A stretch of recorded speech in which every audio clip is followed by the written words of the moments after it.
For more than 3,000 years, the gold mask of Pharaoh Tutankhamun stayed hidden in the Valley of the Kings.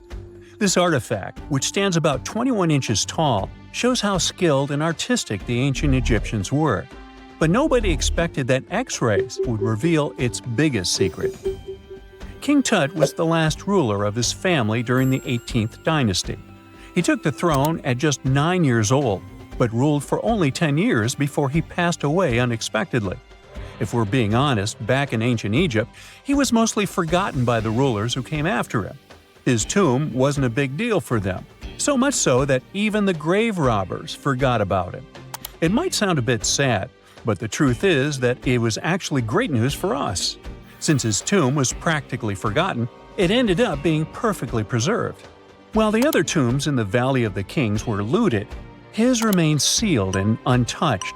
So, when it was discovered back in 1922, it had over 5,000 precious objects inside. That made Tutankhamun basically an instant celebrity and one of the best-known pharaohs nowadays. Among the treasures was the most stunning piece, his golden mask. This mask is said to be an exact image of the king's face, or at least it was supposed to be, but we'll get to that later. The purpose of this accurate representation of his face was to make sure that his soul would recognize him in the afterlife and return to his mummified body. In ancient Egyptian beliefs, this would allow him to continue living in the afterlife. The details of the mask clearly looked incredibly difficult to create, but people didn't realize how complex it truly was until many years later. The first X-rays of the mask were taken in 1967. Back then, the main reason for these scans was practical – conservation. The mask was heading to Paris for an exhibition, and it was the first time it had ever left Paris. This would help them keep track of any changes during the exhibit. Plus, the images could give clues about how the mask was made, but back then, they probably didn't fully realize just how complex its construction was. I mean, Egyptian goldsmiths didn't use modern soldering techniques. So, how did they make this mask? New X-rays taken in 2007 gave us some answers. It turned out the Egyptians didn't use pure gold, which is 24 carats. The mask was actually made of 23-karat gold, meaning it was mixed with another material. So, specialists discovered that the gold sheets contained a small amount of copper, a reddish-brown metal. This was likely done to make the material more flexible and easier to shape. They would then shape the gold sheets by heating and hammering them over and over again. But there was one more secret inside the mask that wasn't discovered until 2015. The year before, the staff at Cairo's Egyptian Museum were working on the mask display when the long beard of the mask accidentally got knocked off. Another theory is that the beard had become loose over time and just fell off. Either way, the fact that King Tut's beard came off caused a lot of stress. After all, we're talking about one of Cairo's biggest tourist attractions, so the experts had to fix the problem quickly. The restoration process started with a detailed recording of the mask's condition. To do this, they had to take a full three-dimensional scan of the artifact. And, by accident, they found something very interesting in the mask. Inside the royal beard, there is a gold tube, an intriguing structure that the Egyptians likely used to attach the beard to the rest of the mask. And that proved, once again, that the process of making this mask was even more complex than experts thought. But the mysteries don't stop there. Remember how we mentioned that the mask was thought to perfectly represent King Tutankhamun's face? Well, that might not be entirely true. Some popular theories suggest the mask was never meant for him and was actually made for someone else. A study published in 2015 suggested the mask was originally made for a female pharaoh, his supposed stepmother, the famous and beautiful Egyptian queen Nefertiti. The biggest clue comes from an inscription on the mask. At first glance, it seemed to belong to Tutankhamun, but after a close examination, researchers noted that something else was actually written underneath King Tut's name. The royal name stamp seems to have been altered, and originally it had something written on it that translates to Queen Nefertiti.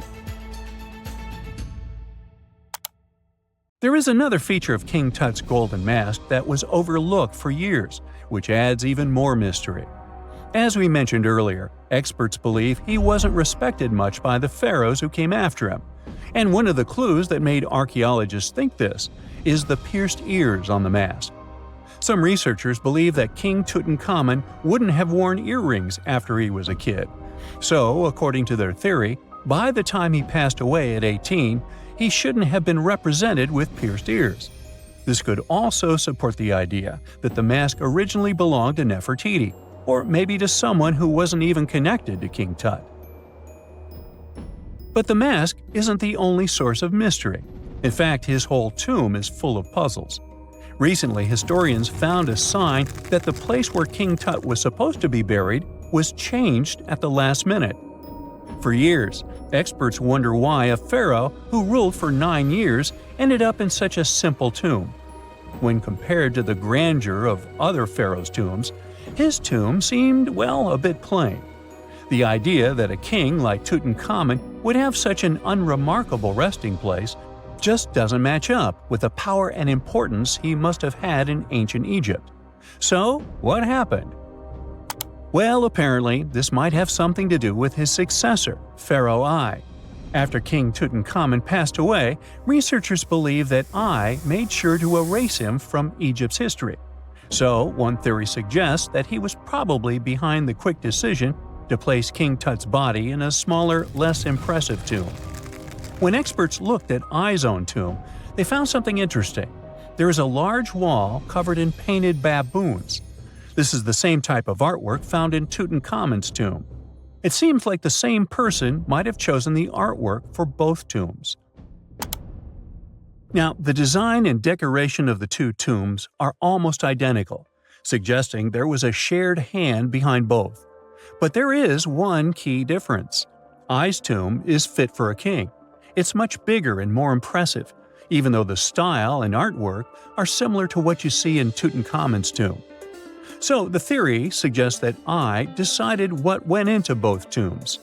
Since Tut passed away unexpectedly at a young age, his grand tomb wasn't finished in time. Normally, pharaohs start building their tombs while they're still alive to make sure everything is perfect. But Tut passed away when he was just 18, so there wasn't enough time. Ay may have taken advantage of the situation, ordering a smaller tomb for Tut and keeping a larger one for himself. Experts believe this theory explains why Tutankhamun's tomb is so simple and how Ay managed to wipe his memory from history so easily. But in the end, the story of King Tut's mask and tomb is full of mystery and intrigue. Each new discovery sheds more light on what really happened all those years ago. But one thing is for sure, the secrets of ancient Egypt still have much to reveal, and King Tutankhamun will continue to fascinate people for years to come. Unlike many other ancient Egyptian burial grounds, King Tutankhamun's tomb stayed hidden and free of unwanted thieves for 3,000 years. One reason was that the tomb was smaller than average and tucked away in a place called the Valley of the Kings. This area was already being extensively explored by the time they stumbled upon Tut's spot. The entrance was all covered in debris from building a nearby tomb, which must have also helped keep it a secret. There were also zero writings or signs on the outside of the tomb. Time passing also played a part in keeping it in amazing shape until the 1920s, when a man named Howard Carter finally made it in. But was Carter that big of a hero? Some recent findings say he might have been sneakier than initially thought. People used to think Carter wasn't just a glorified treasure hunter, he was a true archaeologist. Before Tut, he had been on a relentless quest for Egyptian artifacts. He discovered his interest in these unusual objects when he was a child, and soon started drawing the sculptures and inscriptions that were found in ancient tombs. After stumbling upon the remains of King Tut, Carter spent a decade recording and processing all sorts of objects, like golden thrones, chariots, and statues from Tut's tomb, shipping them down the Nile to Egypt's museum in Cairo. Well, at least that was the official story. More recent discoveries claim that not all of the objects made it to Egyptian officials. A secret letter seems to uncover Carter's little 10 for them, 1 for me policy. The letter in question was sent to Sir Alan Gardiner, a philologist and friend of Carter's, dated from 1922. In these writings, Carter mentioned having found the tomb and was asking his buddy for some advice. In another letter from 1934, Gardiner seems to be thanking Carter for an amulet, which was sent to him as a thank you gift. Carter was adamant that it didn't come from Tut's tomb, but evidently it did. Even the British director of the Egyptian Museum was onto Carter's sneaky endeavors, but couldn't prove it. He compared Gardiner's amulet to others from Tut's tomb, and lo and behold, they were a perfect match. Gardiner was so disappointed to have been put in such a sticky situation that he vented to Carter in another letter. Deciding to be a good friend, Gardiner didn't throw the famous archaeologist under the bus. Instead, he advised Carter to take those stolen goods back to Cairo, just like he'd advise you to like this video and subscribe to the Brightside channel for more amazing videos on the most unique topics in history. It's not the only shady piece of information on Carter's post-discovery behavior. In 1947, a man named Alfred Lucas, who used to work with a controversial archaeologist, gave some information in an obscure journal in Cairo. He claimed that Carter sneakily cracked open the burial chamber door himself. Then he sealed it back up like nothing had happened before the official uncovering. Now, why would he do that? Well, the same theory suggests that Carter and his crew might have entered the tomb early so they could get their hands on some ancient goodies. Obviously, these people couldn't risk having such objects sold while they were still alive, but made sure they were auctioned off after they passed. Carter, though, never confessed to anything. He made no official denial either, but the Egyptian government couldn't risk any more mysterious disappearances, so they prohibited him from entering the tomb for a while. Some have connected this apparent stealing to the curse of King Tut. If you've never heard of it, know that it became quite the scary tale soon after King Tutankhamun's resting place was uncovered. It claimed that anyone messing with the tomb of the boy pharaoh would face some serious bad luck. It's not all dramatic like a mummy going on an aggressive spree, but word got out that the people involved in disturbing King Tut's lair met some mysterious, untimely ends. The main untimely passing related to this supposed curse is that of George Herbert, the 5th Earl of Carnarvon. He was this British aristocrat who helped fund the search for the tomb. He passed away just a year after the tomb was opened. Now, people love to call it mysterious, but it turns out that Herbert was already in pretty bad shape health-wise when he got to Cairo, and he ended up getting taken down by a regular disease. Now, let's talk numbers. There were a lot of people linked to this tomb opening – security guards, archaeologists, and supporting staff. And sure, a few of them did pass not long after the tomb started receiving visitors. As much as we'd like this curse to be true for the sake of, good storytelling, statistically, if you have a bunch of people connected to opening a tomb, you'd expect some passings just by random chance. The average lifespan for those supposedly targeted by the ancient curse was more than 20 years after the spell was supposed to kick in. Herbert's daughter even lived until the 1980s, that's half a century later. And Howard Carter himself lived until 1935, a solid 16 years after the big reveal.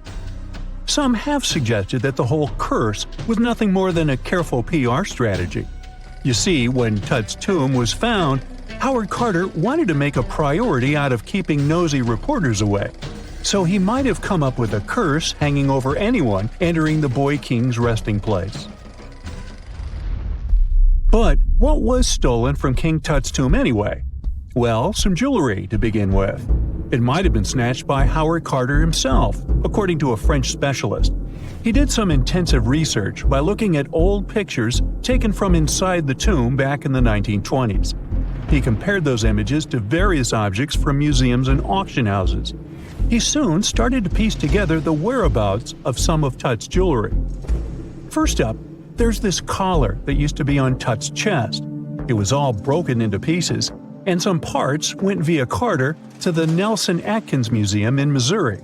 Meanwhile, other bits ended up on a necklace owned by some unnamed people who tried to sell it in 2015 but failed. Even the Nelson Atkins Museum agrees, as they've confirmed the information on their website. Then there's a headdress piece. Some beads from it that once belonged to Tut apparently got stolen by Carter too. They were also strung into a necklace and are now being held at the St. Louis Art Museum. Another fancy collar made out of glazed ceramic magic spent some time at the Met, far away in New York. Thankfully, it was sent back to Egypt a bit over a decade ago. This seems to have been, as you'd expect by now, also stolen by Carter. Missing artifacts aside, King Tut still gave a ton of amazing objects that helped us learn more about this incredible ancient culture. Starting with the famous burial mask. It's this massive 21-inch gold art piece with semi-precious stones and glass paste. It weighs 22 pounds and showcases the boy pharaoh with a long beard and a headdress with a cobra and vulture. On the back, there's this spell from an important ancient Egyptian spiritual book that's supposed to make sure it works just as well in the afterlife. Tut was also apparently a board game enthusiast. They found 4 board games in his tomb, some made of ivory. Archaeologists also found a pair of gold sandals, though you'd imagine they were more for show than for comfort. In fact, the pharaoh probably never wore them in his lifetime. Now, speaking of fashion items, it turns out Tut was quite the fancy ruler. They even found a mannequin in his tomb that was used to pick out, adjust, and store his outfits and jewelry. The boy king seemed to have also enjoyed some music, based on the 2 trumpets historians found in his tomb. Though they were played back in 1935 in a BBC broadcast, the instruments are today considered too fragile to be maneuvered. So looky here, scientists discovered ancient artifacts near King Tut's tomb. Turns out, his VIP final resting place looks more like a public graveyard, with about a dozen wooden coffins that's been there for around 3,600 years. Okay, I might have exaggerated a tad. The 11 tombs weren't exactly right next to King Tut, but they were close, near the same city of Luxor. New findings in Egyptian tombs can help us piece together what life was like in ancient Egypt. And guess what? Ancient Egyptians seem to have been remarkably like us, modern humans. Say, the women have always loved jewelry, and archaeologists retrieved a beautifully made necklace with 30 amethyst beads and 2 agate beads, plus a hippo head amulet. Bet it was all the rage back then. Researchers also discovered 2 copper mirrors. One had a handle shaped like a lotus, and the other was decorated with Hathor, the ancient Egyptian deity of the sky, women, fertility, and love. These recent excavations near Tutankhamun's burial site led to another jaw-dropping revelation. For the first time in thousands of years, fragments of Queen Hatshepsut's Valley Temple were uncovered. This fearless woman was thought to be the second female pharaoh, who ruled with both courage and wisdom, leaving a legacy as solid as the stones themselves. Her temple, hidden for ages, opens a window into a time filled with power, intrigue, and spiritual devotion. Archaeologists found over 1,000 beautifully decorated stone blocks on the outskirts of Hatshepsut's funerary temple. There were very few women who managed to take the throne in ancient Egypt. Another tomb was found nearby, and it belonged to the overseer of Queen Teti Sheri's palace, whose name was Jehuti-Mez. Queen Hatshepsut seems to have even more tombs, aces up her sleeve. These tombs were carved into the rock instead of being built as pyramids, showing a unique ancient perspective on how to protect the soul in the afterlife. Experts managed to retrieve some cool ancient pieces from the site. Toys made of clay, mummy masks, winged scarabs, and some amulets. Sadly, there surely used to be way more artifacts, but over the last centuries, there have been people other than archaeologists to stumble upon this site.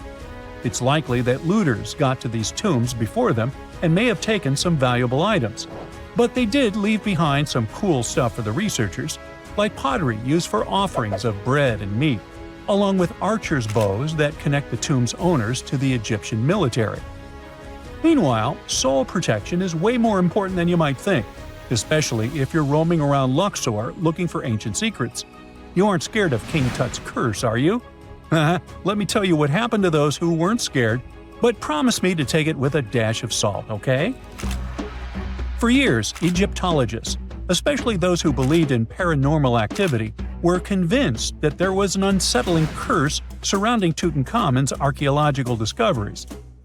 This belief stemmed from the mysterious and untimely demise of several excavators who discovered the tomb in 1922 with no logical explanation for why they passed away. It was just easier to chalk it up to something supernatural and avoid the whole mess. But it turns out it wasn't a curse at all. It was likely the radiation that caused those excavators to perish. Now, you might wonder where the radiation came from. After all, while radioactivity was discovered in the 19th century, ancient Egyptians, despite their impressive pyramids, didn't have any radium lying around to make Tut's tomb glow like crazy. So, what could be the real story? It might have been toxic waste behind it all. Toxic levels of radiation from uranium and hazardous waste have been lurking inside the tomb since it was sealed over 3,000 years ago. The burial chamber of Tutankhamun's tomb reportedly has such high radiation levels that anyone who steps inside could easily end up with a fatal dose of radiation sickness or an incurable condition. By the way, you can have a somewhat similar level of radioactivity if you don't get rid of those moldy dinner leftovers you left to perish in your fridge a month ago. But this radioactivity isn't exclusive to Tutankhamun's tomb. Ancient Egyptian artifacts discovery is rewarding yet dangerous due to unusually high radiation levels in Old Kingdom tombs all over Egypt. Geiger counters have detected radiation at 2 sites near the Giza pyramids, and radon, a radioactive gas, has been found in several underground tombs in Saqqara. Interestingly, experts believe that the builders of these ancient tombs were aware of the toxins, as some eerie warnings were carved into the walls of many tombs. One inscription ominously declared, "They that break this tomb shall meet their end by a malady that no doctor can diagnose." Other ominous phrases like "forbidden," "due to evil spirits," only added to the fear that supernatural curses haunted these ancient sites. Ominous signs have stunned archaeologists since forever, but the fear grew even stronger a century ago with the mysterious passing of Lord Carnarvon, who funded King Tut's excavation in 1922 and reportedly explored the treasure-filled rooms, along with several others who entered the tomb. Arthur Weigall, another British Egyptologist who was present at the tomb's opening and is credited with starting the curse myth, passed away young when he was just in his 50s in 1934. Chances are the condition that made him pass was connected to radiation. In total, 6 out of the 26 people who were there when the tomb was opened met their end within a decade from various causes. Not only X-ray exposure, those reasons include asphyxia, stroke, heart failure, pneumonia, and even poisoning. Well, isn't this getting a little grim? There was one guy who opened the tomb and somehow managed to avoid the infamous curse, Howard Carter, or so it seemed. Some folks pointed to his survival as proof that the curse wasn't real. After digging up the tomb, Carter published several books on the topic and shifted gears from archaeology to dealing in antiquities for various museums. Despite dodging demise or injury, rumors swirled about how the curse may have impacted him in other ways. One of the big stories linked him to Lord Carnarvon's daughter, Evelyn. Some said he was madly in love with her, but she married someone else, so he chose to stay single.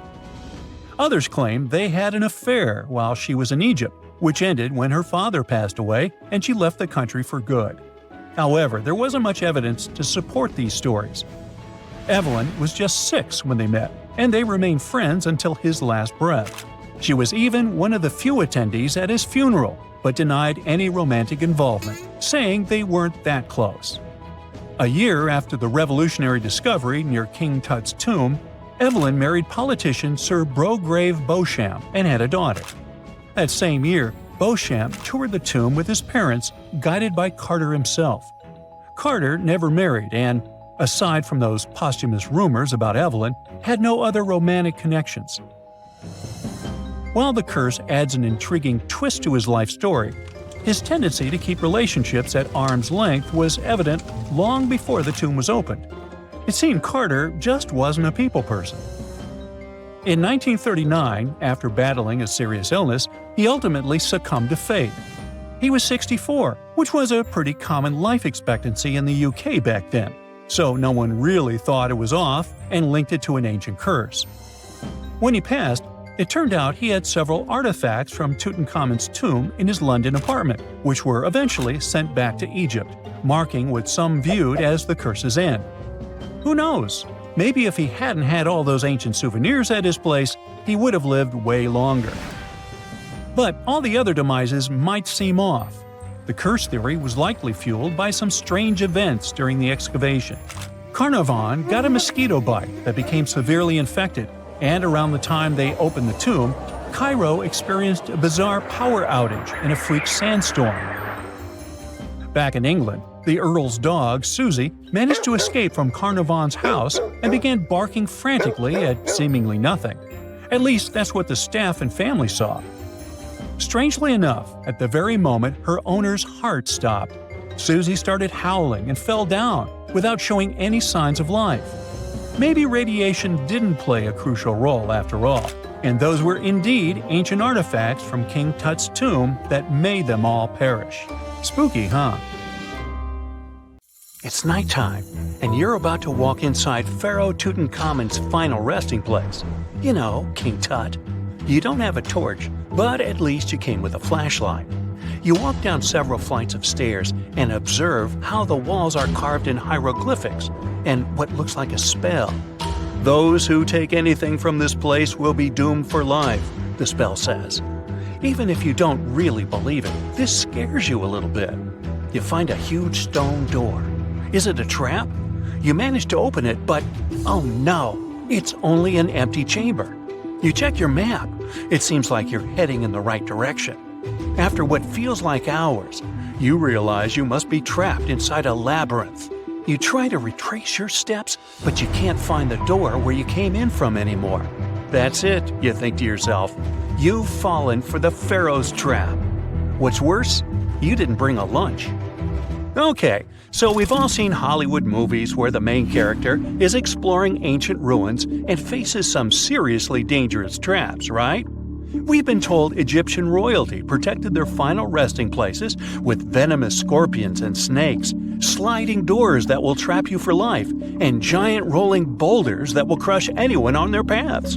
The thing is, were these traps truly real? Well, I regret to be the one to break it to you, but this is all fiction. These elaborate traps were too technologically advanced for ancient civilizations to pull off. That is not to say, however, that there weren't any traps at all. Ancient civilizations, like the Egyptians and the Mayans, are known for their practice of building entire monuments dedicated to the ones who had passed away.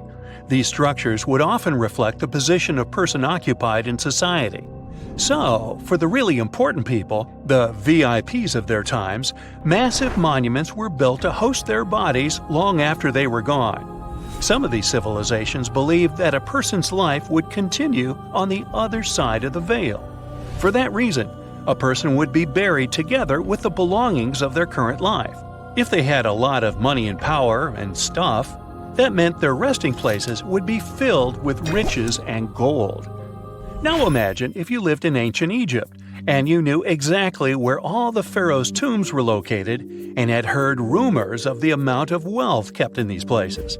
Maybe you would be tempted to go check it out, right? We're talking about large rooms filled from floor to ceiling with golden artifacts, jewels, and even money. I mean, it does sound tempting. And since there weren't any security guards protecting the entrance of these places, Egyptians needed to get creative as to how they would protect these riches. These old civilizations found some traps to be useful. A recurring one was building empty rooms inside the monument to confuse a burglar. Now let's take a look at Amenhotep III's final resting place as an example. It was built in the city of Luxor, in a spot also known as the Western Valley of the Kings. Two French engineers originally discovered the monument between 1905 and 1914 CE. The structure is huge and has more than 10 chambers, connected by long corridors and steep stairways. The King's Chamber is the most hidden one, and for an outsider to try and find it, they will probably enter a lot of empty rooms beforehand. Other pharaohs tried to protect their riches by commissioning monuments with false doors concealing pits that were up to 20 feet deep. This way, an unwarned and unwanted visitor would be surprised by the deep hole on their way to the king's resting chamber. Alongside false doors, pharaohs made sure to build labyrinth-style corridors and false walls. This way, robbers could take hours or days before they found the king's real chamber. As to pits with poisonous snakes on them, if there were any reptiles inside these monuments, they probably got inside on their own, and would most likely not stay there for long. There is no way snakes would survive years and years without food inside these pits. So yes, another Hollywood-induced belief right there. If these traps seem boring to you, archaeologists did find an interesting deterrent in the final resting place of the Red Queen of Palenque in Mexico. Palenque was one of the most powerful Mayan cities in pre-Columbian Mexico, and the Red Queen was believed to be the grandmother of the last Mayan king, undoubtedly a person of immense importance to the empire. In her honor, a huge monument was built to keep her body after her passing. The discovery of the tomb itself was already thrilling. Archaeologists found an ancient monument when digging at the site back in 1994. The first thing they found was a room with a hidden door. Once they opened the door, they discovered a long corridor. Finally, at the end of this corridor was the Queen's chamber. The team of archaeologists was beyond excited to unearth this chamber with the mummy of the Queen herself still inside it. They found her to be accompanied by her pearls, jade shells, and expensive rocks. But as the team explored the remains, they saw something rather strange. The room was filled with a red-colored powder. Researchers knew that the color red was important to the Mayan people, and that much of their clothing and buildings were decorated with this color. But they didn't understand why the queen was buried with this unknown red substance. After they took a sample back with them for further analysis, they discovered that the red powder was cinnabar, a very dangerous mineral. This powder, when inhaled, can cause, shall we say, severe health damage to a person. The team concluded that this could only be a trap for anyone trying to steal her riches. Okay, so dangerous powders might have worked as the most intense traps we've seen until now. But perhaps the cheapest way to keep out unwanted visitors was to advertise spells written out all over the monument. We'd probably laugh at these today, but back in the day, they were more or less effective. Spells usually said that the person who took anything from that place would meet a tragic fate. Some spells said that robbers would lose their houses in big fires or terrible floods. Other spells said burglars would have incurable and undiagnosed health issues, but they weren't really enough to stop people from taking any gold. There are some stories surrounding how these spells might have been real. One of them is from the famous British Egyptologist Howard Carter, the one responsible for unearthing Pharaoh Tutankhamun's resting place in the 1920s. After months of unsuccessful digging, Carter discovered the tomb's existence by chance. He found the entrance to a stairway right beneath the soil where he had been searching all those months. With the help of a team, he cleared the piles of sand blocking the stairs and discovered a doorway. The door had several royal symbols carved into it, and Carter knew this could only mean a very important person had been buried there.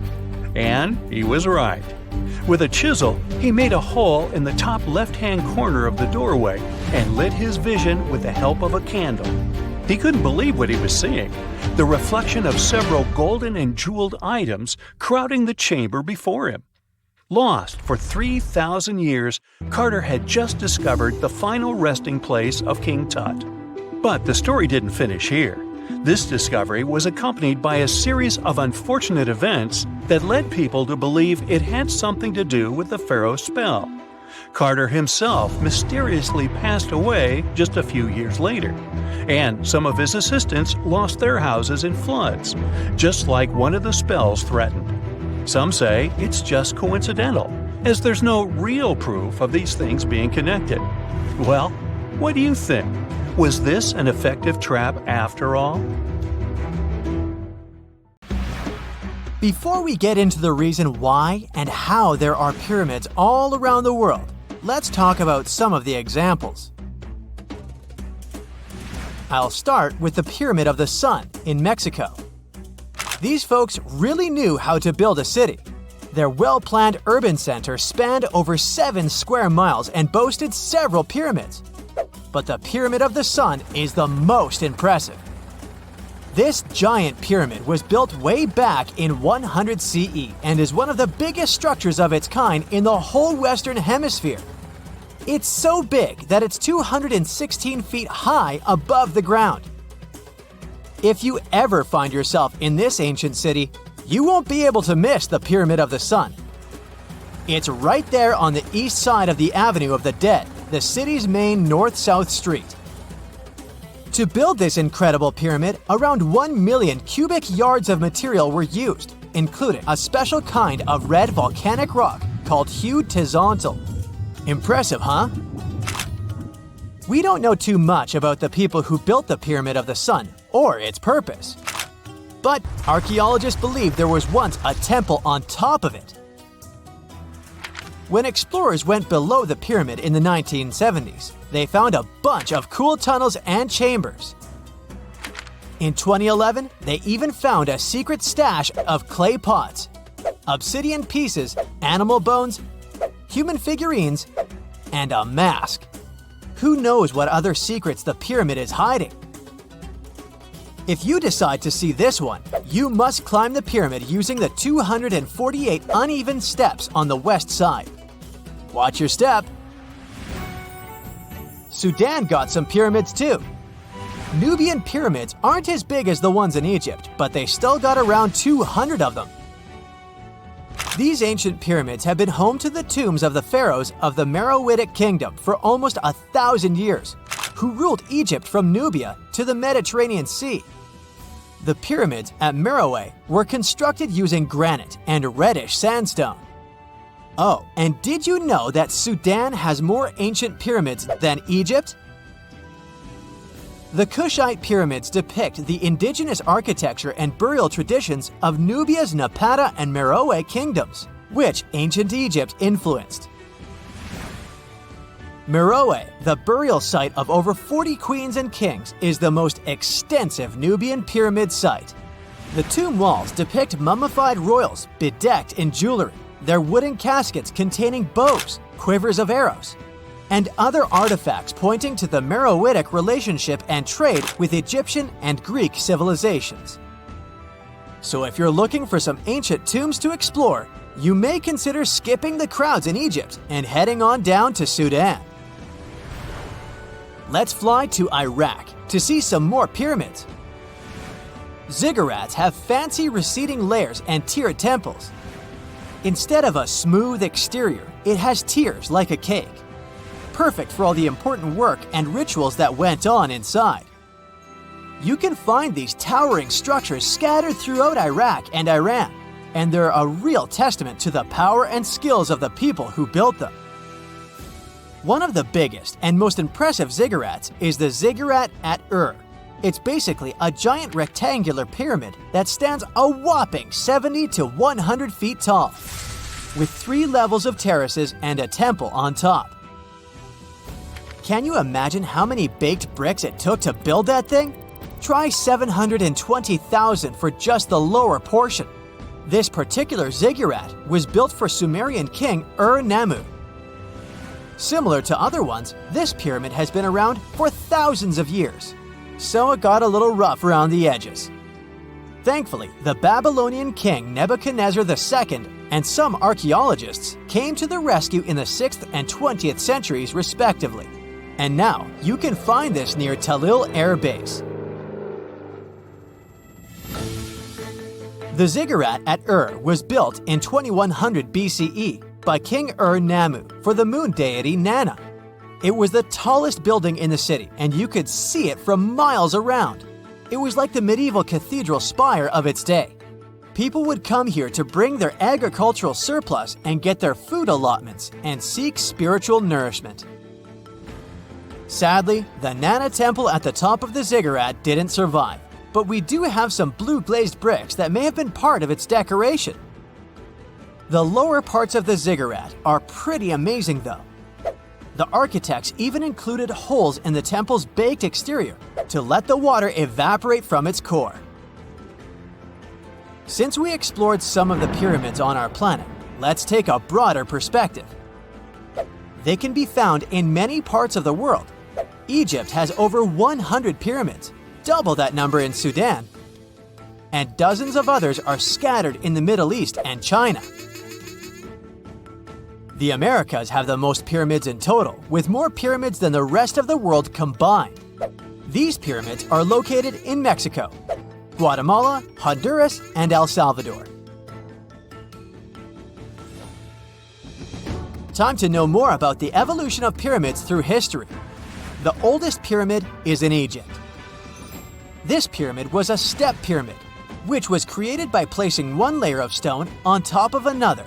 The pharaoh Sneferu is credited with creating the pyramid shape we recognize today. During his 45-year reign, he built 3 pyramids. His first 2 attempts failed, but he finally got it right with the Red Pyramid, which is considered the first true pyramid. It was Sneferu's son, Khufu, who built the Great Pyramid of Giza, which was the tallest human-made structure on Earth for almost 4,000 years. Latin American pyramids are similar to early Egyptian step pyramids, but they were built independently with no knowledge of each other. The pyramids in Sudan were built around 700 BCE and are tall but much narrower than those in Egypt. How in the world did all these civilizations build these things without even texting each other? After all, the Aztecs, Mayans, and ancient Egyptians were about as different as possible. But despite their cultural differences, they all seem to agree on one thing. Pyramids were pretty cool. Step pyramids are all around the world because they were the most feasible and stable way to build large and tall structures without access to lighter building materials like wood and metal. The triangular form with a square base is the best way to build a sturdy structure, and having a cube structure would require more material for less height. Now, when it comes to pyramid design, the Egyptian pyramids were like giant triangles with a square base, smooth sides, and a pointy top. On the other hand, the Aztecs and Mayans went for a tiered cake look, with steps leading up to a flat platform on top. So, while all these pyramids share the same basic shape, they have their own unique flair. Each group built its pyramids using different materials, techniques, and slope angles. So while they may have been inspired by each other's work occasionally, they were just doing their own thing.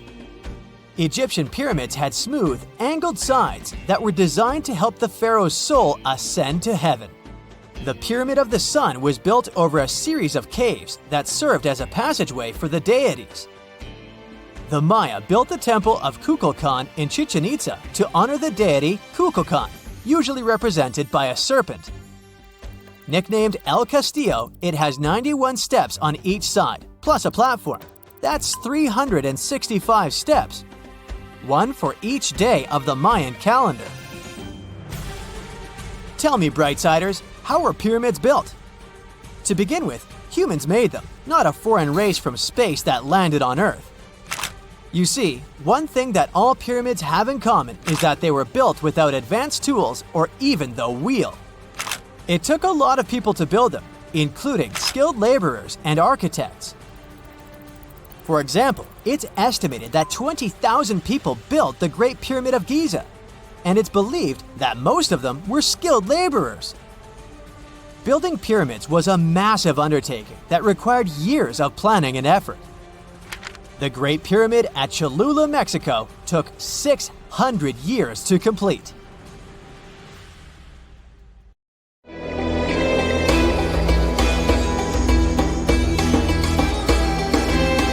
The Great Pyramid was created as the final resting place of ancient Egyptian monarch Khufu. According to legend, French leader Napoleon entered the Great Pyramid and came back out looking shaken and super pale. He never revealed what he saw inside, but whatever it was is said to have affected him for the rest of his life. When Napoleon entered the pyramid, he would have walked through a super tight and ascending passageway. He'd then go through another passageway, known as the Great Chamber. This corridor would have been much taller than the previous one, and would have cobbles too. He'd then reach the King's Chamber, the centerpiece of the Great Pyramid, which was lined with huge blocks of granite. But it wouldn't have looked as grand as we might imagine. There are no hieroglyphics decorating its walls, as Egyptians only began decorating the burial chambers of pyramids much later on. The pharaohs' tombs deep inside the pyramid would have also been filled with treasures, from chunks of gold to the world's most expensive jewelry. But this would have all been looted a long time ago. The only thing that probably would have been left in there would have been a huge sarcophagus, which would have once contained the king's mummy. You'd also have to walk past the Queen's Chamber.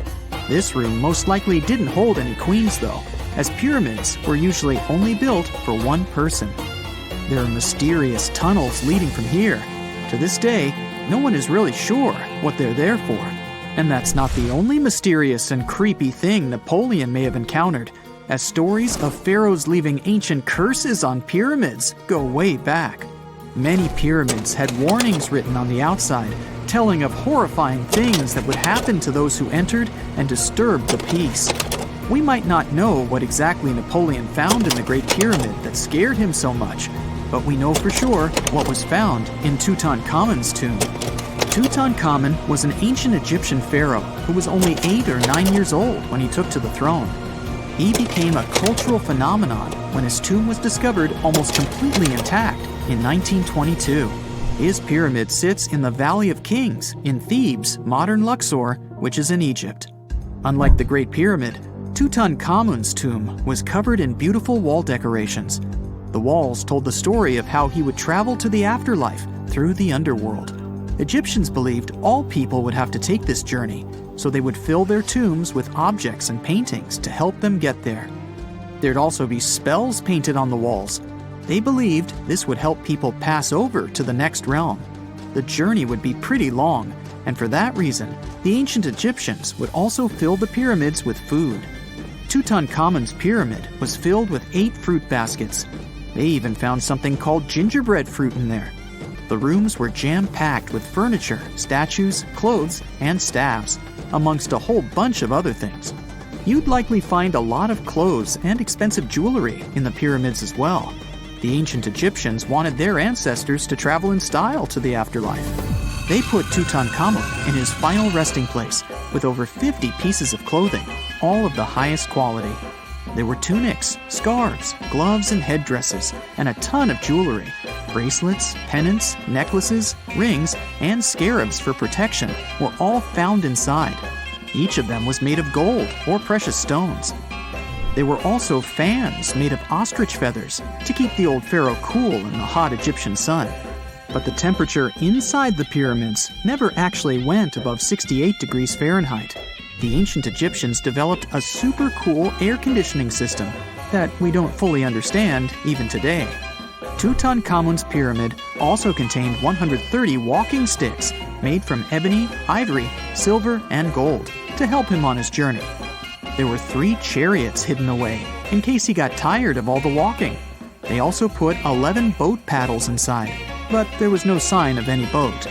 The pyramids would be littered with the pharaoh's favorite scents and perfumes. During the excavation of Tutankhamun's pyramid, it quickly became clear that it had been robbed during ancient times. There was damage to doors and traces of oils left in empty jars. It looks like someone raided the pyramid for gold and the scents, perfumes, and oils that had been left for King Tut. There was still a bit of perfume, which was made from coconut oil and frankincense, left in one bottle. It seems like Pharaoh Tutankhamun loved board games. There was an ivory traveling set of senet in his pyramid. Although we don't know for sure exactly how to play it, we have figured out it was sort of an ancient Egyptian version of backgammon. It looks like it was a 2-player game where the goal was to knock your opponent off the board. Not really sure who Tutankhamun's mummy was supposed to play with, though. The ancient Egyptians had some rituals that may seem pretty strange to us. For example, they used to shave their eyebrows off if they ever lost a cat. So it's not too surprising they put some really weird things inside pyramids. Archaeologists discovered a collection of mummified cats and scarab beetles in pyramids that date back more than 4,000 years. They were found in the pyramids of Saqqara, which is south of Cairo. They also found a bunch of makeup kits and mirrors inside. Makeup was worn proudly by both men and women in ancient Egyptian times. Eyeliner was the most popular cosmetic. The Rosetta Stone was one of the best discoveries ever made in pyramids. It was found by our man Napoleon Bonaparte and his team. It's a black granite rock that dates back to 196 BCE. It's transcribed in Greek, Demotic, and hieroglyphic. When it was translated in 1822, we got the key to understanding ancient Egyptian hieroglyphics for the very first time. The discovery of Queen Hatshepsut's mummy in 1903 changed our understanding of the Egyptians forever. After she had passed away, her successor, Thutmose III, removed most of the evidence of her reign, so we basically knew nothing about Egypt's first great female leader. She's now gone on to become one of the few and most famous female pharaohs of Egypt. Pharaoh Khufu even had a fully fledged boat in his pyramid. Archaeologists uncovered more than 1,200 pieces of a giant boat near the Great Pyramid at Giza. They reassembled the boat, and it's a whopping 144 feet long. It's most likely a solar boat, which was designed to carry the resurrected king with the deity Ra. Fun fact, the Pyramid of Giza is the last remaining of the 7 wonders of the ancient world. The other 6 are the Hanging Gardens, the Colossus, the Temple of Artemis, the Mausoleum, the Lighthouse, and the Statue of Zeus. This pyramid was also the world's tallest man-made structure for 3,800 years, and it's the biggest pyramid in Egypt. It took a staggering 2.3 million blocks of limestone, and some weighed as much as 80 tons. It took an incredible 100,000 laborers and a whopping 23 years to build. Its original height was a mega 480 feet. In 2017, archaeologists discovered something weird about Egypt's Great Pyramid. There's a hidden void that's at least 100 feet long, and no one really knows why it's there or what's actually inside it. The weird void is the first inner structure discovered within the 4,500-year-old pyramid since the 1800s. Scientists used cosmic rays to detect the massive hole, but are still no closer today to finding out what's inside. The ancient Egyptians took a lot of care building the pyramids, and everything was strategically placed and structurally sound, so it's super unlikely that this hole is due to blocks falling over time. Loads of pyramids also contain small model figurines called Ushabti. These represented attendants. They believed they would come to life to serve the pharaohs in the afterlife. But it's amazing that all this stuff actually fit inside. There isn't actually a huge amount of space inside the structures. It's mostly just rock.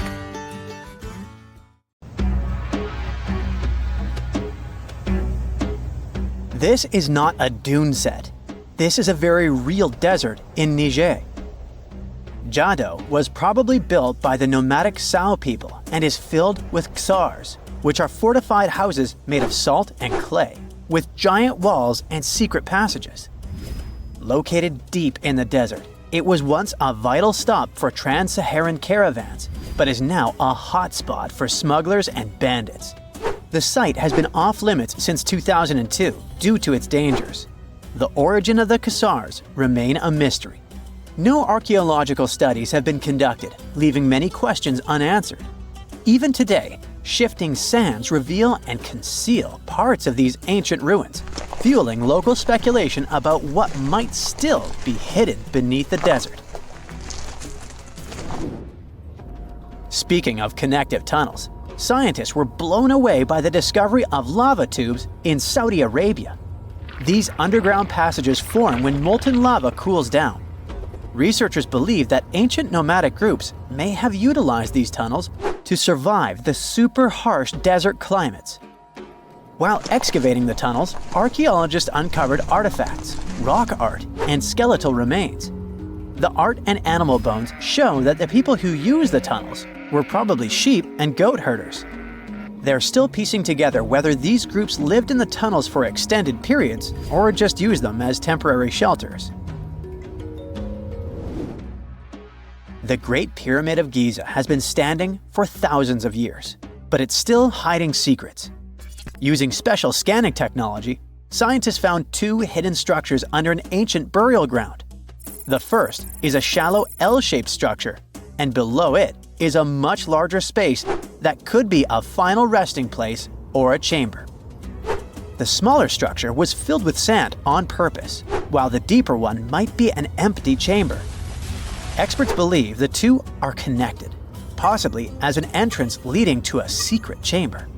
This is big news because it might give us some more insight into who built the pyramids and why. The world is full of ancient writing, but some messages refuse to give up their secrets, like the mystery of the Bashplemi tablet. This unusual stone, pulled from a lake in Georgia, is covered in symbols no one can read. Even with modern technology, experts are completely stumped. The tablet is about the size of a book, with 60 symbols carefully carved into its surface, but 39 of them don't match any known language.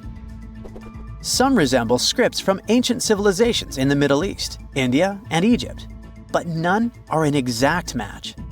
To make things even trickier, part of the tablet is broken off, meaning a piece of the puzzle is missing forever. To rule out a hoax, scientists studied the tablet closely. They confirmed it's made of vesicular basalt, an extremely tough local rock. Whoever carved these symbols must have been really skilled. Based on similar archaeological finds, experts believe the tablet could date back thousands of years, possibly to the late Bronze or early Iron Age. Some symbols repeat, which could mean they're numbers. Maybe it's an inventory list, a record of battles, or even an offering to the deities. Until someone cracks the code, the Bashplemi tablet remains an unsolved mystery from the depths of history. Experts are still stumped with what this Minoan disc might mean. The Phaistos Disc is one of the most mysterious finds from the Minoan civilization. This 6-inch clay object, discovered in 1908, has strange spiral markings that no one has fully decoded yet. The disc has 241 symbols on both sides, showing everything from people and animals to tools and plants. Experts have come up with many theories about what the symbols mean.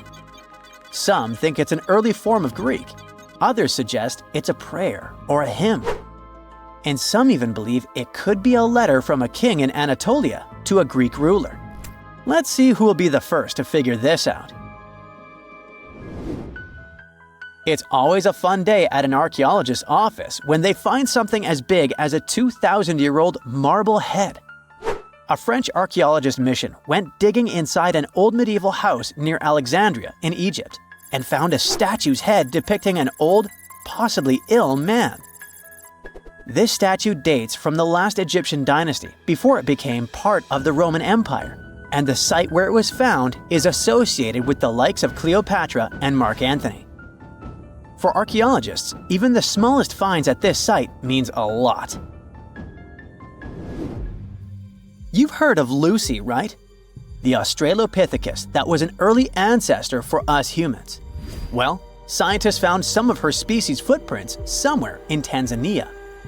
The so-called Laetoli footprints are over 3 million years old. The trail stretched 88 feet and has about 70 footprints, left behind when a bunch of early humans walked across some wet volcanic ash. What's cool is that these early humans were already walking on 2 feet, like us, not all hunched over like apes. The close spacing of the prints shows they probably had short legs and a shorter stride than we do today. In an ancient Egyptian temple, archaeologists uncovered a shrine unlike any other, a place dedicated to falcons and 2 mysterious deities. One deity had a falcon's head, while the other wore a crown with a sun disk and cow horns. But the most baffling discovery was an inscription that read, "It is improper to boil a head in here." At the heart of the shrine, there are 15 headless falcons carefully arranged on a pedestal, likely as offerings to the falcon-headed deity. One theory suggests the birds were boiled first, perhaps to pluck their feathers, before being placed in the shrine, following the strange rule carved into stone. Archaeologists also found a 13-inch iron harpoon nearby.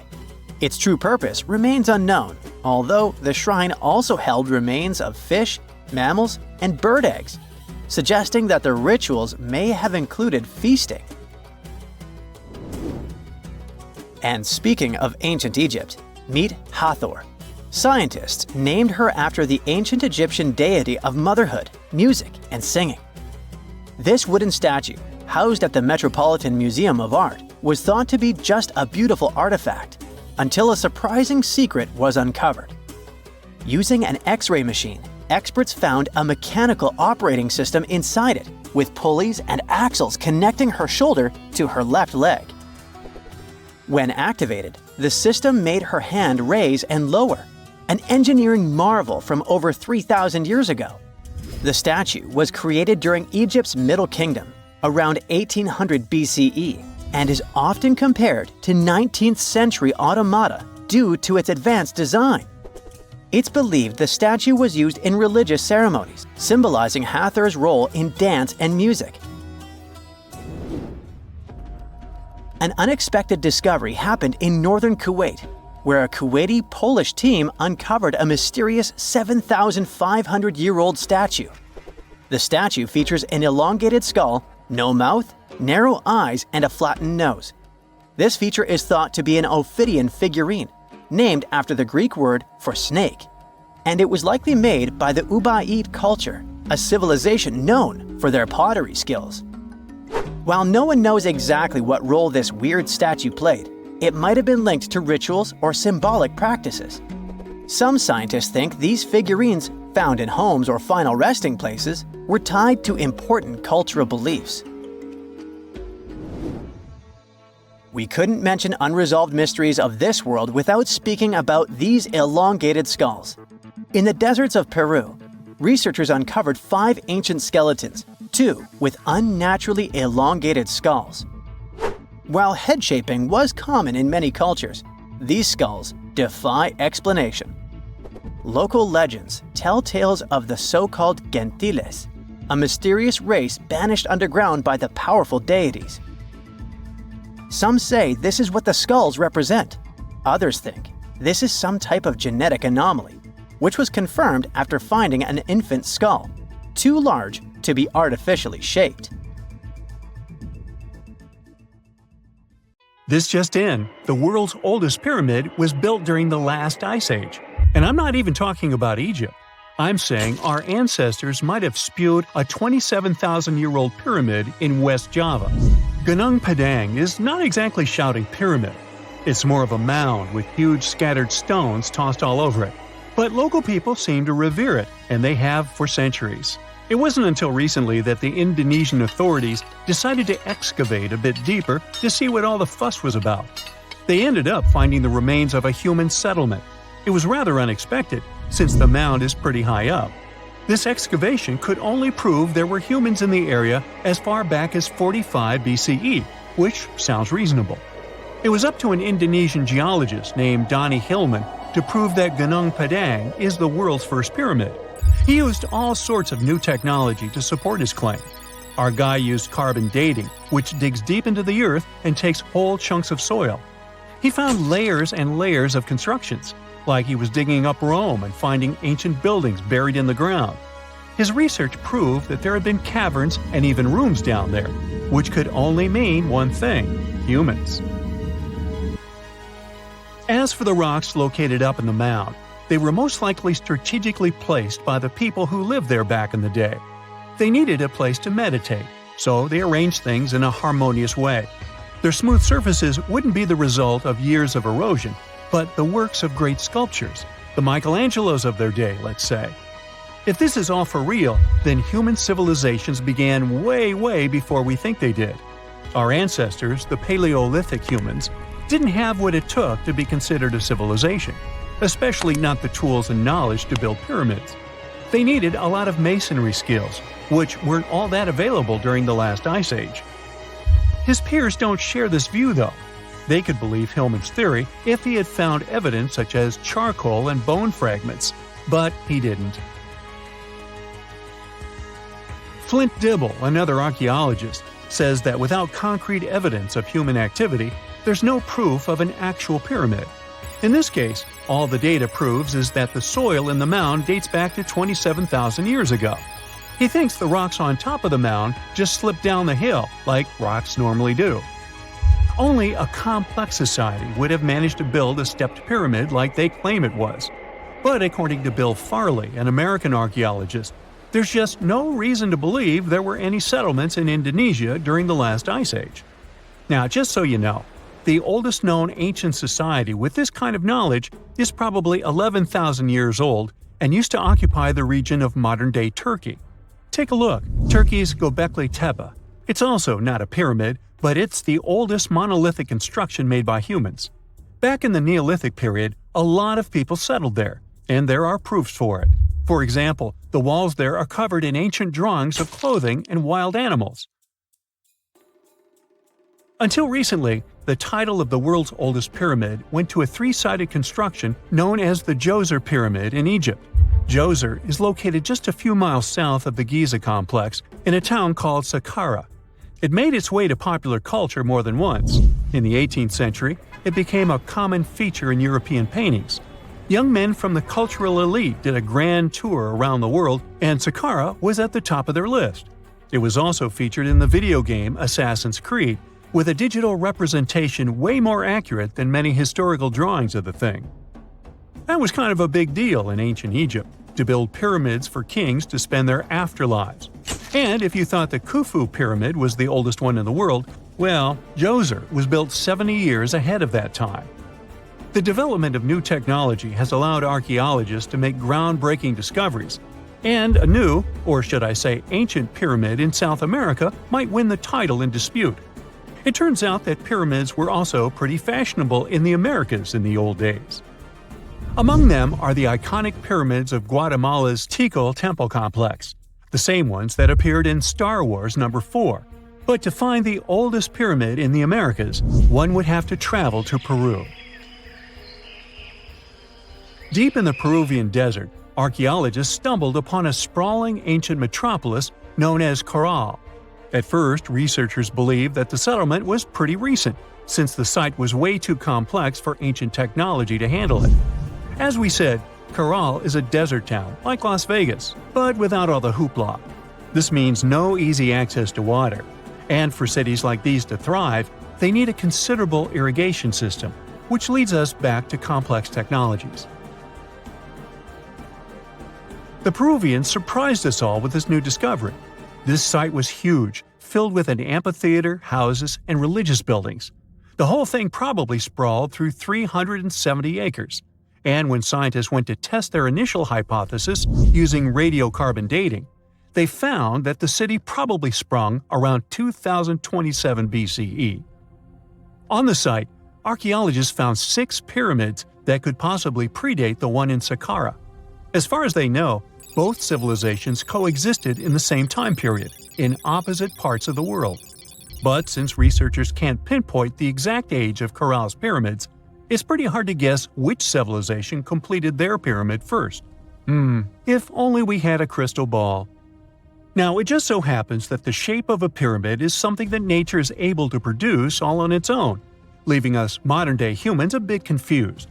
A classic example is the Japanese side of Yaonagani, which also goes by the name of Japan's Atlantis. The entire monument is about the size of 5 football fields and the height of a 5-story building. Explorers and scientists believe that Yaonagani dates back to 10,000 years ago.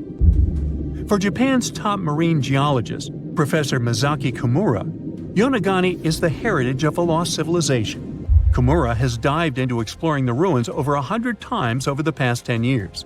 To him, There are clear signs of human activity down there. Check out this triangular-shaped pool on the monument's surface. Kimura thinks it's actual proof of humans, because this triangle-shaped concave is a historical symbol of water fountains in the region. As it happens with a lot of these cases, not all scientists are convinced the same. For many, Yonaguni is probably the result of thousands of years of erosion, and the fact that the monument is composed of one massive rock leads them to believe it is not really human-made. Sure, these huge basalt columns may look like the ruins of a palace, but they're most likely the result of the intense volcanic activity in the region. And speaking of natural formations that really look like a human made it, a pyramid on Mars has been a hot topic lately. Humans have been keenly trying to prove that there is life on Mars for quite some time. But some are stretching it really far, saying that little green or gray people built a pyramid on the planet to try and build their own civilization. This picture was taken over a decade ago by the Mars Reconnaissance Orbiter, the MRO, but it started to resurface recently. It shows what looks like a three-sided pyramid. Some people claim that the smooth side of the pyramid could only be the effect of otherworldly work.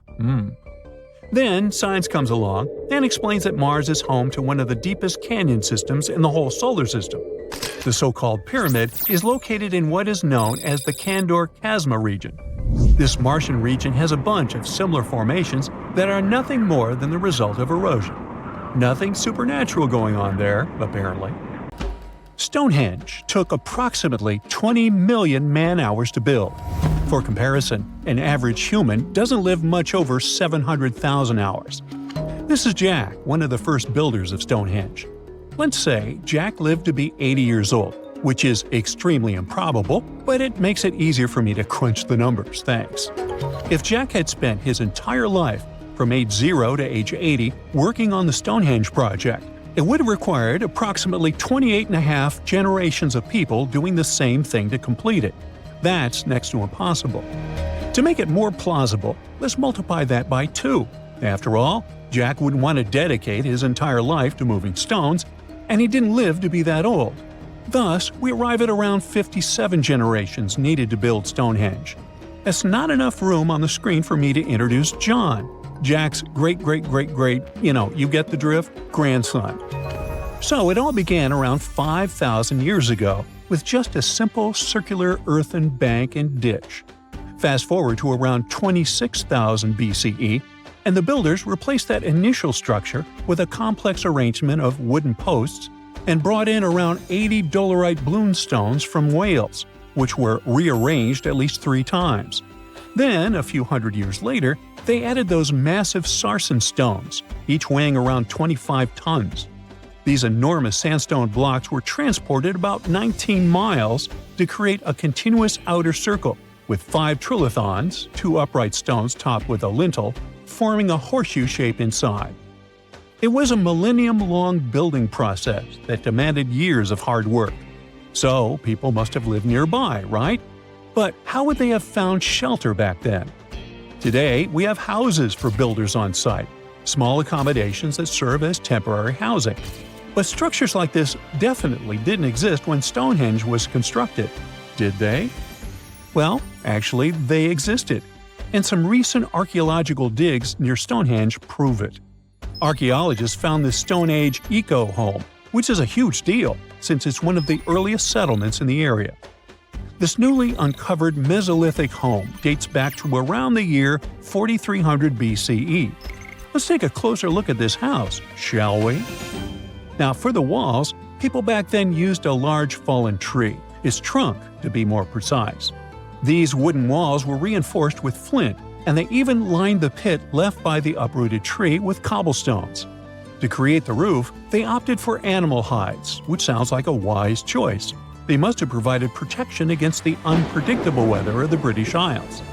Now, you might be wondering, the weather in Britain is indeed unpredictable, and it has been that way since time immemorial. So, how did the builders manage throughout most of the year, particularly during the winter months? Well, the answer is simple. There was a hearth on site, which isn't surprising, but the system they employed was quite ingenious. A hearth inside the house would have posed too great a risk. Yet bringing hot stones into the dwelling was perfectly safe. While they were hot, they couldn't ignite the building. So they used these stones from the hearth as a heat storage system to keep warm at night. And as a final touch, they even incorporated various stones for decoration. They didn't exactly get a Pinterest house, but it added a touch of elegance for sure. And if you think this discovery is merely about the houses, think again. It significantly changes our understanding of how people lived during that time. This discovery places them in an important prehistoric setting right at the start of the Neolithic area, sparking some interesting questions about whether these early folks could be related to the people who built Stonehenge. But there's a big worry. Experts are concerned that this significant find, along with other buried archaeological sites, could be at risk if the authorities go ahead with plans to build a tunnel to reroute the A303 away from the World Heritage Site. Sure thing the house the scientists found wasn't in perfect shape, and it lacked some crucial elements people use for living. Some of them decayed over time, while others were simply absent. So the scientists took 20 tons of chalk, 5,000 hazel rods, and 3 tons of straw, and used all this to recreate the 4,500-year-old design houses. These new buildings are located close to Stonehenge, which is incredible since in this area, planning permission for even a new cowshed is problematic. So, what are these houses like? Well, first off, there are 4 of them, and they're oval-shaped. They're built on the foundation of real houses that stood there about 4,500 years ago, just around the time the Stonehenge Eco House was going up. The houses aren't very big, they're single-room structures. When it comes to dimensions, it was straightforward to estimate since we could gauge the size of the roof and the height of the walls based on the foundations. Each side measures about 16 feet. However, the roof structure remains a bit of a mystery. There were a few differing thatching techniques back then, so pinpointing the exact method used for these dwellings is kind of a guessing game. For now, we think it involves knotted or tied straw carefully secured onto a hazel-woven frame. When fires are lit, the smoke from the hearth wafts up through the thatched roof. Now, remember those 20 tons of chalk? That was needed for the floors and walls. The white chalk walls and floors reflect sunlight and capture heat from the fire. But here's the kicker. The builders encountered a challenge because the ground was so waterlogged that some of the chalk floors took weeks to dry out. By the time they should have been bone dry, they were still as sticky as chewing gum. Now, it's safe to say people 4,500 years ago faced similar struggles, and we can really appreciate what they went through while building their homes. The final layer of daub was applied using rags, giving a smooth, almost shiny finish that looks surprisingly classy. The interiors are furnished with wooden and wicker beds and shelves, along with clay pots and jars, all centered around a cozy hearth. The spaces feel surprisingly roomy, and are filled with light that streams in through the thatched roof, bouncing off those white walls.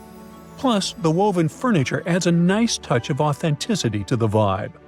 The fires have been lit, and the first meal, bread crafted from flour ground on a stone mill next to the hearth, has been prepared.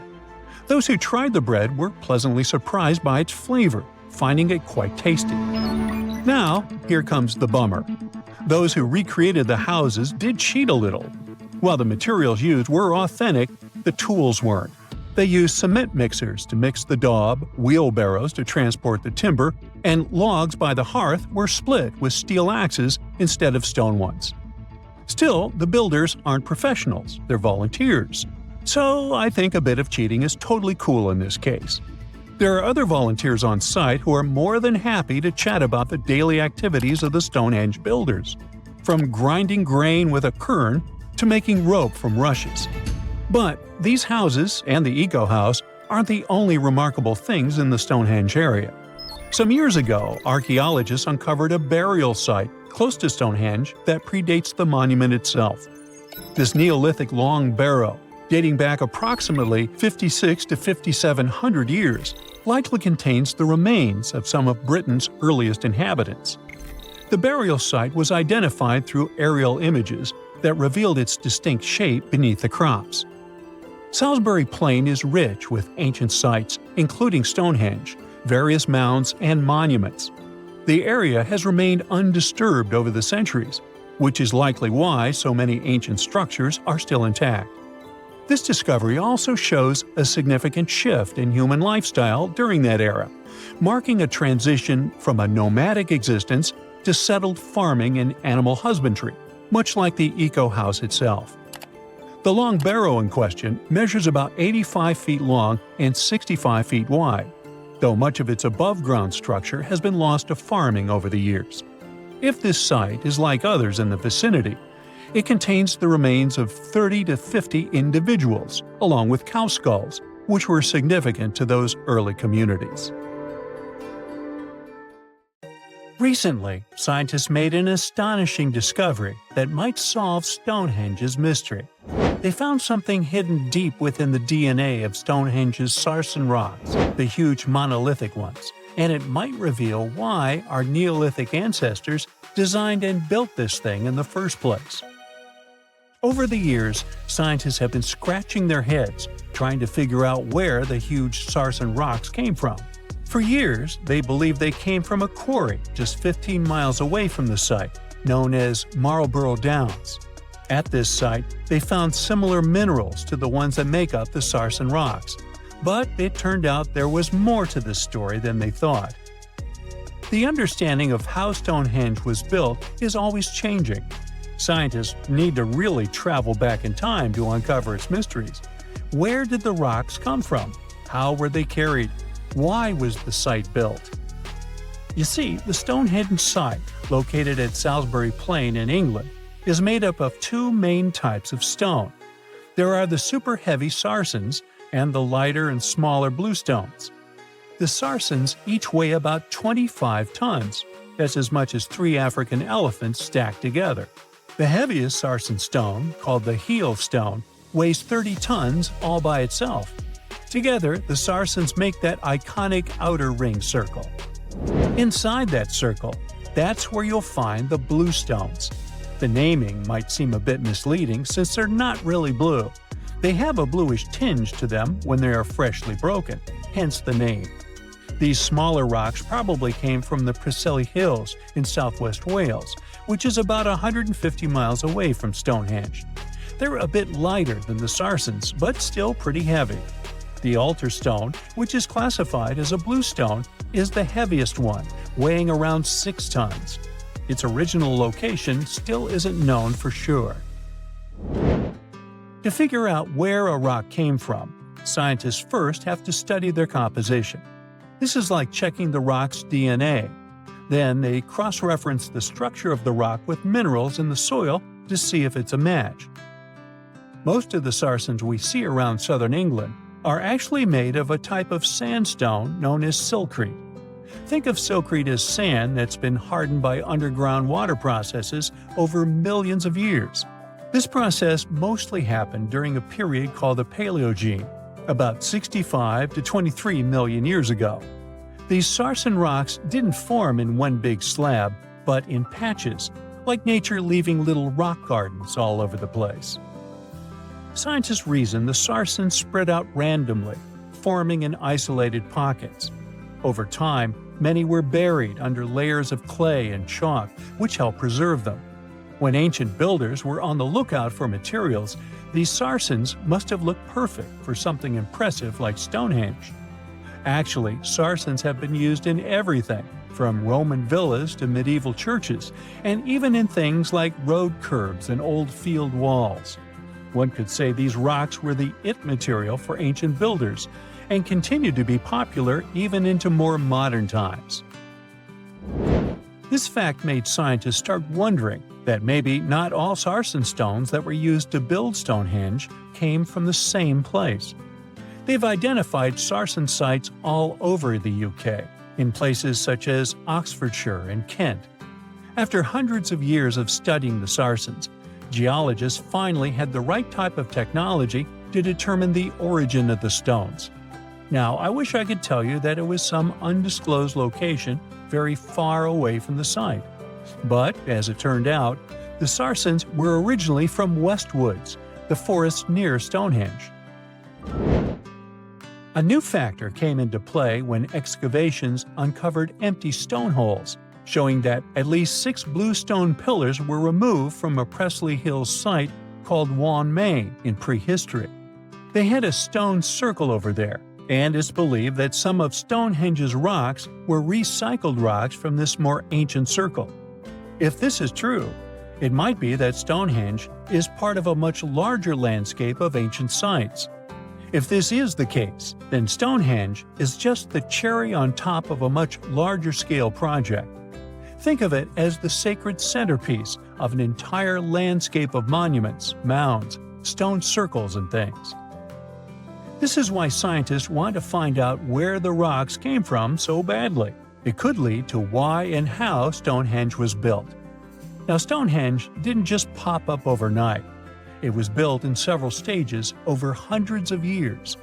It's likely that it wasn't a single unified vision, but more like a big community project that evolved over time. With each generation, the builders brought in their own ideas, creating a stone structure that would last for ages. The first stage was around 3100 BCE. That's when people dug out a circular ditch and likely set up some bluestones as sort of a starter ring. Later, they added the Sarsens and even topped some of them with horizontal stones to form those famous arches you see today, also known as the trilithons. These ancient builders had some challenges on their hands. How would they move the rocks? There's an old theory known as the ice road that suggests that the rocks were moved by natural icy pathways that formed during the winter. This way, they could slide the rocks down all the way to Stonehenge. But hey, if we're talking about a distance of over 100 miles, that's not too realistic. Anyways, this theory was debunked because it was warmer back then than it is today. There's also the river theory, which suggests that the rocks were floated along the river from the quarry to the site. But if we're talking about Sarsen rocks, they're too heavy to float. So there goes that theory. What we're saying is, no one knows how the rocks were moved. Another interesting science tidbit came from all the research done in Stonehenge. A recent laser survey of the stones revealed the different stone working methods used, and has shown that some of the parts of the monument were more carefully finished than others. In particular, the northeast side and the inner faces of the central trilithons were finely dressed. FYI, a trilithon is one of Stonehenge's most famous shapes. It's when two huge monoliths receive a third one on top of them, connecting the two together. This fancy word is simply Greek for having three stones. But anyways, the bigger question, and the reason Stonehenge is so famous, is why it was built in the first place. Theories are all over the place, and some sound like they're straight out of a sci-fi show. So here's a rundown of the most popular ideas. There's, of course, the solar calendar theory.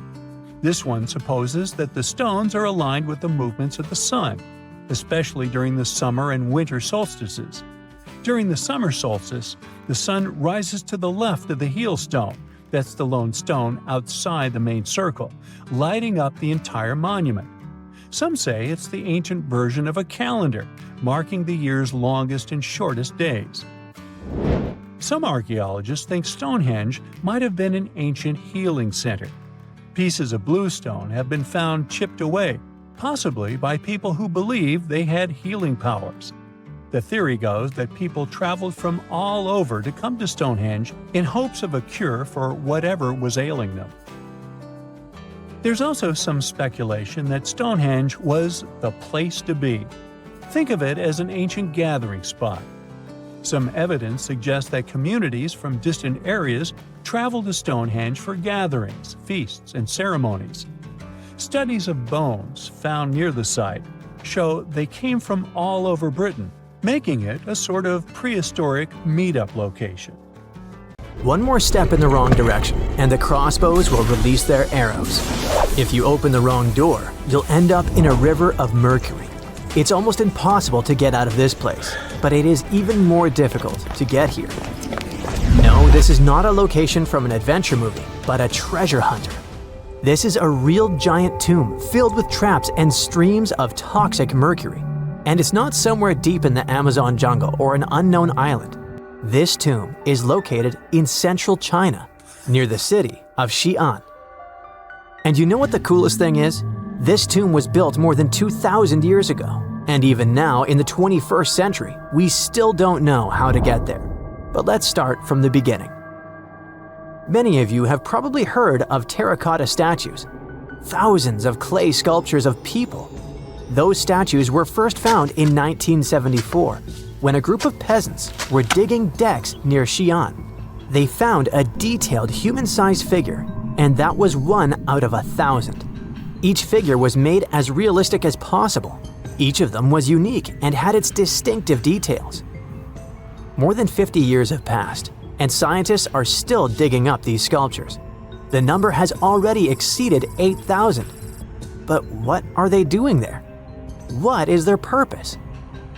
Terracotta sculptures are kinda guarding the tomb of Emperor Qin Shi Huang. He was such an influential man in China that he wasn't just buried in a tomb. His servants created a giant coffin complex the size of a small town. So, if thousands of clay guards symbolically protect this place, it's difficult to imagine what's in the center of this ancient, gigantic tomb. But first, let's find out who Qin Shi Huang was, and then move on to the dangerous traps. He was the first son of the ruler of the kingdom of Qin. It was one of the 6 kingdoms that existed on the territory of modern China. In 2059 BCE, when Qin Shi Huang was born, those 6 kingdoms were independent and separated from one another. Moreover, there was a strong conflict between them that lasted for more than 200 years. But Qin Shi Huang turned out to be the man who managed to conquer and unite all these kingdoms. He became more than just a king. He became the first emperor of China. But how did he complete a seemingly impossible task? Natural disasters, clever strategy, tactics, and skills helped him to conquer the 6 kingdoms. Scientists are still arguing about some of the details of how this happened. All that can be said is that Qin Shi Huang was a very wise and intelligent emperor. So it's not surprising that his burial turned out to be so huge. He was buried in the largest and most luxurious funeral complex in the history of China. The area the size of a small city contains many underground caves filled with things an emperor could need in the afterlife. In ancient China, as well as in ancient Egypt, people believed that when an emperor went to the other world, he could take with him those things that were buried with him. Unfortunately, sometimes it could be people, but Qin Shi Huang acted wisely and correctly. He decided to bury clay statues. But the coolest thing is that the architects and builders of this complex made it impregnable. The whole area holds many secrets, historical artifacts, and priceless objects. There's a beautiful place with the emperor's body in the center of this tomb. Imagine how many treasures you can find there, and all of them were meant to remain untouched and unseen by other people. And we probably won't be able to get to them, at least in the near future. Ancient Chinese historian Sima Qian wrote something about the tomb about 100 years after the emperor's burial. He said that this place had dangerous traps inside the tomb that would destroy anyone who dared to enter the tomb. The engineers installed crossbows with loaded arrows and also poured a huge amount of mercury, simulating the movement of rivers. Of course, that was 2,000 years ago, and crossbows probably don't work anymore. But what about mercury? This toxic metal has no expiration date. It's shiny and moves quickly in liquid form. It looks beautiful, but don't touch it. Even a small drop of mercury can cause damage to your body. Inhalation of its vapors or ingestion causes damage to nerves, the liver, kidneys, and many other symptoms. And that's just one drop. Imagine how dangerous rivers of this substance can be. Who knows how much mercury was loaded there by the tomb builders?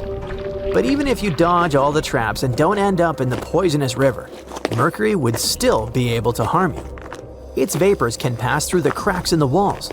This means that the entire tomb is probably soaked in this substance. And by the way, this is not just a guess. Scientists have measured the mercury level at the excavation site, and found that it's much higher than normal. But why mercury? In ancient China, mercury was considered the elixir of youth, the source of immortality. According to the records, Qin Shi Huang often took pills with this element. Perhaps this was the reason that his life ended at the age of 49. In any case, people can damage ancient structures and artifacts during excavations. For example, archaeologists caused great damage to Tutankhamun's tomb during its exploration. You dig around, but then suddenly the entrance collapses and you destroy vases, scrolls, interior decorations, and other stuff. But even if you do everything carefully, the writing and drawings on the walls can be destroyed by sunlight or oxygen. Places where there has been no fresh air and ultraviolet radiation for thousands of years have their own chemical composition that can be damaged by contact with the outside world. In the 1970s, when archaeologists were excavating terracotta sculptures, the paint pigment fell off the statues because of contact with the sun and air. Fortunately, the archaeologists quickly adapted and created a technology that allowed them to get the statues out without damaging the paint. It was a long and careful process, but it was worth it, and here's why. According to ancient writings, the emperor created an underground kingdom with a beautiful palace in the center.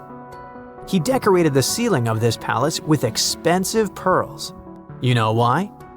To simulate the stars in the night sky. And that's just the ceiling.